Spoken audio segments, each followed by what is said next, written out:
Alam mo ba na meron psychological perspective yung ang pick-up lines? Ay, tignan mo nga naman, nahugutan pa ni Doc yun, oh. Nahugutan pa niya yun.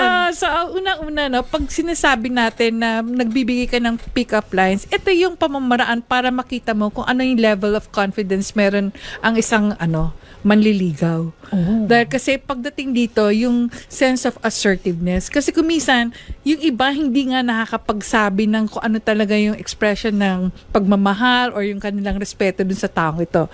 Nadinig ko kanina yung kanal, humor, yes. O, di ba nga? Kumisan kahit na sabi mong kanal humor siya, ang point dito, nagpapakita ka ng first impression. It might be something na akala nila bastos, pero the first impression is always lasting. Kaya kung minsan, kahit na sabihin mo, hindi ka ganun kaganda sa paningin ng iba, pero kaya gumaganda dahil kasi maayos yung pananamit mo, malinis kang tignan. Meron din pagkakataon na ang first impression dahil sa pananalita mo na napaka-respetado mo or at the same time hindi ka agresibo, gusto ng ibang mga kababaihan yun.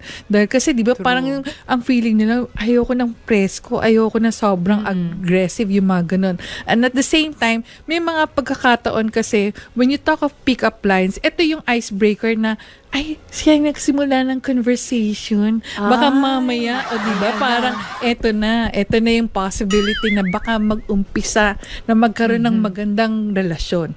Although, meron ding negative effect na baka mamaya sobrang hindi maganda or napaka-negative ng dating ng pick-up line mo. Syempre, dun mo rin makikita or maa-assess na ayoko dito sa taong ito. So, ganun talaga siya. Balanse, may positive, may negative. Ayun, balanse lang tayo mga kapatid. Thank you so much, Doc Camille. Pero G1, ito bang mga ganitong klaseng pick-up line nagagamit mo talaga dun sa mga previous mong yung totoo.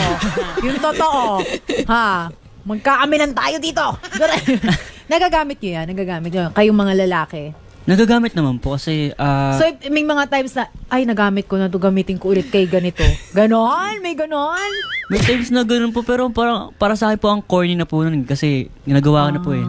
So, dapat mag-isip ka po na panibago. Taray. Pero nasabi mo na kanina nagagamit, ikaw talaga. Ikaw ba, Fred, nagagamit mo?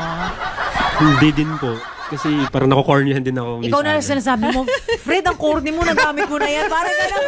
Opo. Uy, di ba pag mas corny, mas nai-inlove ka? Ay, naku, si Doc may point na naman. Wala na, maging corny na ako neto. Ewan ko ba minsan, kapag wali yung mga jokes or yung mga sa atin, banat sa atin ng mga nanliligaw sa atin, para bang doon tayo mas kinikilig. Ewan ko ba kung bakit din, Tama, Minsan kahit dito nakakatawa na natin. Diba? Ganun talaga yan eh. May positive effect yung pagiging corny. Oo. Alam nyo, nasa mga corny dyan, may pag-asa, ha?